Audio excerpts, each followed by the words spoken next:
very first moment, you can feel it. The tension, the arrogance, the absolute certainty that the police were untouchable. But today, everything flips. Because an auditor walked into their world with a camera and walked out with a lawsuit that shattered their confidence in court. What starts as intimidation turns into humiliation as these officers learn on the record that the law is not on their side. This is a story of how one auditor exposed their lies, destroyed their bluff, and forced the entire force to face the truth. That's what I'm doing.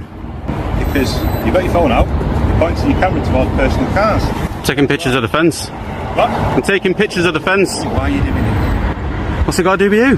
Do I come round to the side? No, that's one. Alright. What are you doing? Taking pictures. Of? The fence. The fence? Reception, she said it's fine. Right, it's not fine, is it really? Is it not fine? No. Current threat levels at the moment, isn't it, for the police, and you're filming private cars? Can you draw a step back a bit? No, not at all. What's your name, buddy? I'm not telling you my name. Not telling his name? Right. You don't need to, but you just need to grow up a bit, don't you? Really? Yeah. Because all you're doing is just trying to antagonise people. I'm not trying to antagonise anyone. Yeah. No, I'm not. Yes, you are. You're still filming personal people's private cars. I'm not filming the cars. You sat there with I've just watched your screen. You're videoing. I know I'm videoing. Exactly. But I'm taking pictures of the fence. Yeah. I went to reception. She said it's fine. PC Morris burst in with the classic panic line. You can't film a police station because of current threat levels. But here's the reality he conveniently leaves out. There hasn't been a single successful terrorist attack on a UK police station in more than a decade. And across every recorded plot since 2010, not one has involved someone standing on a public pavement filming a building. Even more telling, the Met, the Home Office, and the NPCC all state in their own guidance that photographing police buildings is lawful and not grounds for suspicion on its own. Meanwhile, millions of people film police stations every year. Tourists, vloggers, commuters. Yet somehow only auditors are treated like national security threats. Why would you take a piece of people's personal car I'm not taking pictures of the cars. when the threat level is very high? Even if I was taking pictures of the cars, Yeah. is it against the law? You can film. I'm just asking you why with the current threat level. What do you do for a living? It's my own business. Your child. Am I a child? Yeah. You act like an adult. And... Do you need retraining now to deal with the public? No. I think you do. Not really. What's up with you, mate? What? What's up with you? Nothing. You got a good photo there?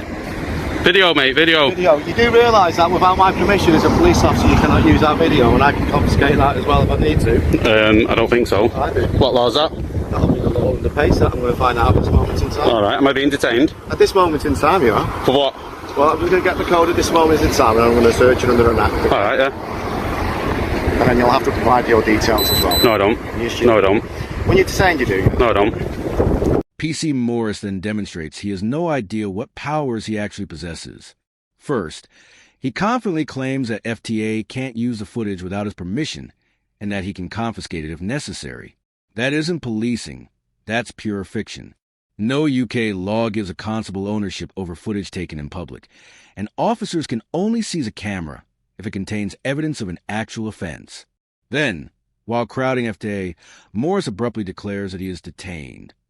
But when FTA asks the only question that matters, under what power, Morris replies, I'm going to get a code. That single sentence exposes the entire scandal. He's already taken away FTA's liberty with no legal basis, and is now waiting for a colleague to radio him a law to retroactively justify it. Are you recording? Yeah. You should inform me, shouldn't you? It's there. It's there. I know you got a camera, but I don't know it's on, do I? Until you inform me. We're going to do that now. Alright then, at this moment in time, you're staying under Section 23 of the Terrorist Act, okay? 23? Section 43 of the Terrorist Act. 43, right, yeah. 43 of the Terrorist Act. So basically, you're ballied up at this moment in time and you're taking personal videos of that, okay? So I'm going to ask you to remove that at this moment and give me your personal details. Right, under Section 43, I don't have to give my details. Well, you do at this moment in time. If you fail to provide out under this search at this moment in time, I'll just arrest you, mate. For what? For this moment in time, for a possible terrorist act. So you think I'm a terrorist? I'm overt. I'm not covert. Okay. Have you read the memo? What memo? On people filming around police stations. I have. Yeah? Bit suspicious though, isn't it, pal? No, it's not suspicious, because I've told you exactly what I'm doing. You're not filming fences? Yeah? Why? I like fences. Why do you like fences? Because that's what I'm into, that's what I do in my free time. Where's your best fence then that you've done? Show me other videos then of your best fences. I like police fences. Like police fences? Yeah. Alright, so that's a bit suspicious then, isn't it? Oh, is it? Right. When the radio finally arrives with supposed power, Morris still gets it wrong. He first blurts out Section 23, which has nothing to do with terrorism and isn't even a detention power. When FTA repeats 23, for clarification, Morris panics and switches to Section 43 of the Terrorism Act, proving he never had proper grounds to begin with.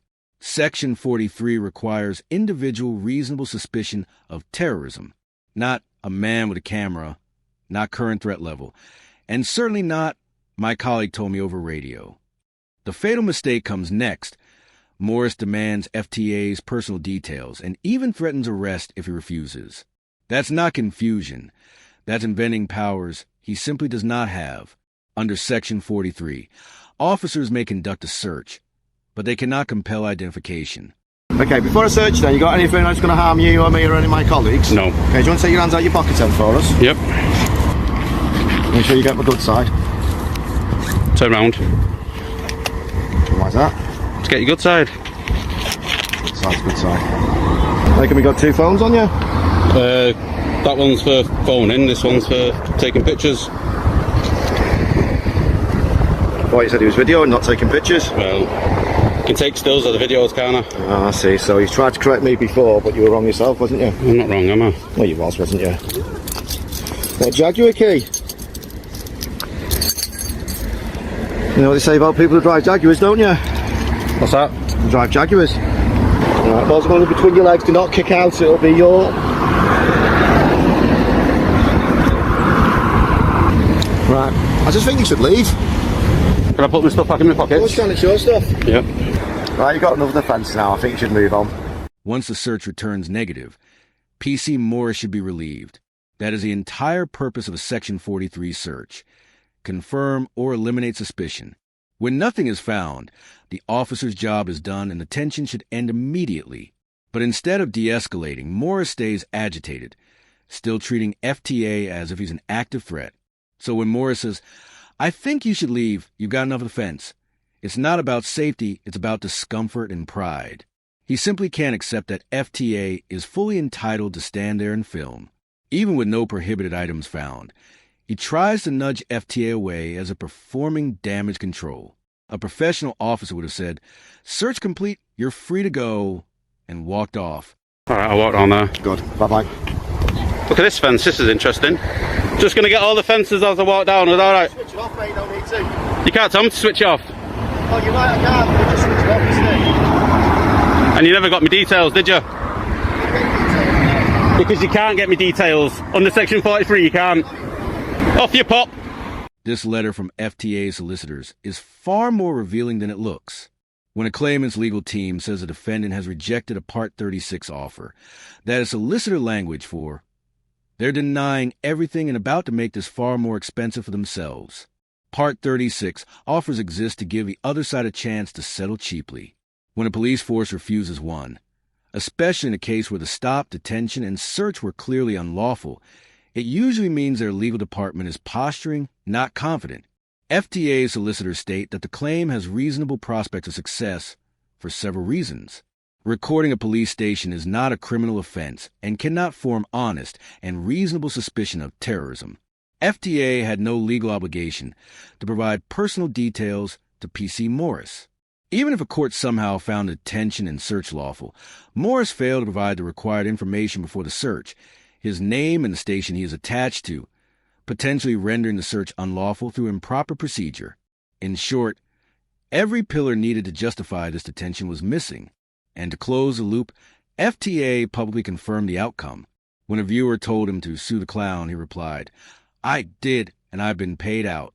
The solicitor laid out exactly why the claim would succeed, and that's exactly what happened. Another case of officers fabricating powers, getting caught on camera, and paying the price literally. And that's how an ordinary audit turned into a legal nightmare for the officers who thought they could bend the law. Their attempt to silence the camera didn't just backfire, it detonated in court, leaving them publicly embarrassed. The message is simple. When police abuse their powers, they will be held accountable. big respect to the auditor for standing firm and proving it. If you want more breakdowns of cases where truth wins,